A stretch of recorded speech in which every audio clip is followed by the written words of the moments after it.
చంద్రబాబు నాయుడు చీకటి ఒప్పందాల ద్వారా రాయలసీమ ఎత్తిపోతల పథకాన్ని తెలంగాణకు తాకట్టు పెట్టారని వైఎస్ఆర్సీపీ నంది కొట్కూరు నియోజకవర్గ సమన్వయకర్త డాక్టర్ సుధీర్ దారా తీవ్రంగా విమర్శించారు. నంద్యాల జిల్లా పోతిరెడ్డిపాడు వద్ద రాయలసీమ ఎత్తిపోతల పథకాన్ని రాయలసీమ జిల్లాల వైఎస్ఆర్సీపీ ఎమ్మెల్సీలు, మాజీ ఎమ్మెల్యేలు పరిశీలించారు. ఈ రాష్ట్రంలో ఉండే అందరు రైతులకు అందరికి కూడా ప్రతి ఒక్కరికి కూడా నీళ్లు పారడానికి మేము ఫైట్ చేస్తున్నాం తప్ప ఇంకొక ప్రాంతాన్ని దృష్టిలో పెట్టుకోవడం కానే కాదు. ఏదైతే వెనుకబడిన ప్రాంతాలు ఉన్నాయో, ఎక్కడైతే వాళ్ళకు వాటర్ అవసరమో అటువంటి వాళ్ళకు ఫస్ట్ ప్రియారిటీ ఇవ్వాలనేదే మా ఉద్దేశం. అందుకే మనం ఈ పథకాలన్నీ కూడా ఏదైతే ప్రాజెక్టు శాంక్షన్ చేస్తున్నారో అవన్నీ కూడా చేయడానికి మేమందరం కూడా మా నాయకుడు జగన్మోహన్ రెడ్డి గారు చేసిన ప్రయత్నానికి మేమందరం కూడా సపోర్ట్ చేయాలనే ఉద్దేశంతోనే చేయడం జరుగుతుంది.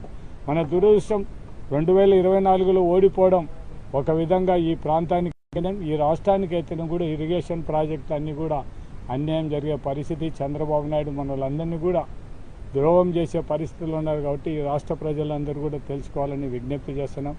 దివంగత నేత రాజశేఖర రెడ్డి గారు ఉన్నప్పుడు మొత్తం ఆయన అన్ని ప్రాంతాలను సమానం చూసే విధంగా అన్ని ప్రాంతాలకు కూడా ప్రాజెక్టు శాంక్షన్ చేసిన ఘనత దివంగత నేత రాజశేఖర రెడ్డి గారు. కానీ మన దురదృష్టం వచ్చినటువంటి నాయకులకు, పాత్రికేయ మిత్రులకు అందరికి కూడా పేరు పేరున ధన్యవాదాలు తెలియజేస్తా ఉన్నాను.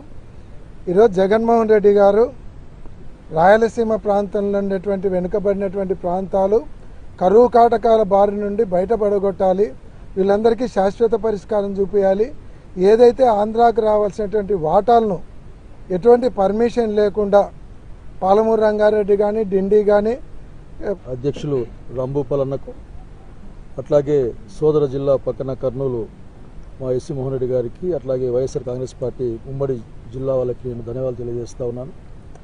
ఈ సందర్భంగా ఒకే ఒక మాట చెప్పాలనుకుంటా ఉన్నాను. చంద్రబాబు నాయుడు గారి నాయకత్వంలో ఉన్న ఈ ప్రభుత్వం, అట్లాగే చంద్రబాబు నాయుడు తరఫున ఒకల్తాపుచ్చుకొని మాట్లాడే అనేక మంది సైడ్ యాక్టర్లు, వీళ్ళందరూ ఒక్కసారి వచ్చి ఈ ప్రాంతాన్ని చూడాల.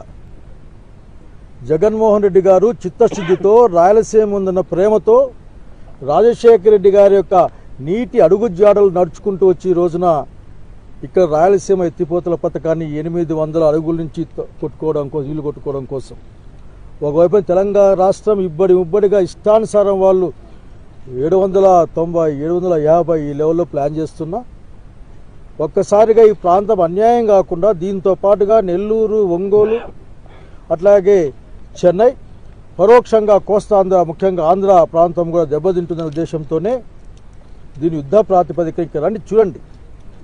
ఊరికే కూర్చొని ఆఖరికి చిలకసీమ డెవలప్మెంట్ అవ్వాలని ఇష్టం లేదు. ఆయన 4 సార్లు ముఖ్యమంత్రిగా ఉన్నారు. 4 సార్లుగా ముఖ్యమంత్రి నుండి ఏ రోజైనా రాయలసీమకి ఏదన్నా సాగునీటి ప్రాజెక్ట్ని పెట్టాలని ఐడియా వచ్చిందా లేదో మీరు అందరు చెప్పండి. ఇప్పుడు వరకు, ఇప్పుడు 4వ సంవత్సరం నాడు, ఇప్పుడు జగన్మోహన్ రెడ్డి గారు 19 నుంచి 24లో ఈ చేపట్టిన ఈ రాయలసీమ ఎత్తిపోతల పథకాన్ని ఆపాలన్న ఉద్దేశంతోనే తెలంగాణలో ఒక అనామకుడితో నేషనల్ గ్రీన్ ట్రిబ్యునల్లో కేసు వేయించి ఆ కేసుని ఇప్పుడు ఆపిచ్చేసేసి దీన్ని ఆపించడం జరిగింది. నేను ఒకటే అడుగుతున్నాను చంద్రబాబు నాయుడు గారిని, సార్ అగర్ మీ రేవంత్ రెడ్డి గారు కానీ అబద్ధం చెప్తుంటే ఆయన మీద డిఫమేషన్ కేసు వేయండి. లేదు, రేవంత్ రెడ్డి గారు నిజమే చెప్పారు, మీరే ఆపిస్తే ఇమీడియట్గా గ్రీన్ ట్రిబ్యునల్కి వెళ్ళండి, మోడీ గారితో మాట్లాడించండి, వెంటనే ఈ పనిని స్టార్ట్ చేయండి. ఇందాక శైలజనాథ్ అన్నట్టు ఆ క్రెడిట్ చోరీ కూడా మీరే తీసుకోండి, కానీ ఇక్కడ ప్రాజెక్ట్ని తొందరగా కంప్లీట్ చేయండి. ఇదే మేము అడుగుతున్నది. ఎందుకంటే ఆయనకి ఎప్పుడు కూడా రాయలసీమ ప్రజలు మంచిగా ఉండాలని లేదు. ఎందుకంటే ఇక్కడ పోతిరెడ్డిపాడు స్టార్ట్ చేసింది ఎన్టీ రామారావు గారు, దాని తర్వాత దాన్ని ఎక్స్టెండ్ చేసింది వైఎస్ రాజశేఖర గారు, దాని తర్వాత ఇంకా 80,000 క్యూసెక్లకి ఎక్స్టెండ్ చేసింది జగన్మోహన్ రెడ్డి గారు. అంటే రాయలసీమలో ఉన్న లీడర్లు ఎవరైతే రాజశేఖర రెడ్డి గారు, తర్వాత జగన్మోహన్ రెడ్డి, వాళ్లే రాయలసీమ గురించి ఆలోచించారు. కానీ చంద్రబాబు నాయుడు అని తెలియజేస్తున్నాం. రాయలసీమ లిఫ్ట్ ఇరిగేషన్ను ఈ చంద్రబాబు నాయుడు గారు ఎందుకు ఈ పనులు ఆపేశారనేది నిన్న స్పష్టంగా మనకు రేవంత్ రెడ్డి గారు అసెంబ్లీలో చెప్పడం జరిగింది. ఎందుకు నేను ఎప్పుడైతే చెప్పానో ఆ రోజు మేము క్లోజ్ రూమ్లో ఎప్పుడైతే చంద్రబాబు నాయుడు గారికి చెప్పామో ఆ రోజు మేము ఈ లిఫ్ట్ ఇరిగేషన్ గురించి పనులు, రాయలసీమ లిఫ్ట్ ఇరిగేషన్ పనులు ఆపడం జరిగిందని ఆయన డైరెక్ట్గా అసెంబ్లీలోనే చెప్పడం జరిగింది. అంటే క్లోజ్ రూమ్లో ఎలాంటి చర్చలు జరిగాయి అనేటి మనకు తెలియాలి. ఎందుకంటే ఈ మన ఆంధ్ర రాష్ట్ర ముఖ్యమంత్రి గారు తెలంగాణ ముఖ్యమంత్రి గారికి ఎందుకు అంత గౌరవం ఇచ్చారు అంటే ఆయన అంత ఇదిగా ఎందుకు చెప్పుకున్నారు? వీళ్ళు తక్షణమే మన ముఖ్యమంత్రి గారు రాష్ట్ర ప్రజలకు క్షమాపణ చెప్పాలని ఈ సందర్భంగా తెలియజేస్తున్నాము. ఎందుకంటే ఈరోజు రైతుల కోసం జగన్మోహన్ రెడ్డి గారు ఈ లిఫ్ట్ ఇరిగేషన్ను తీసుకురావడం జరిగింది.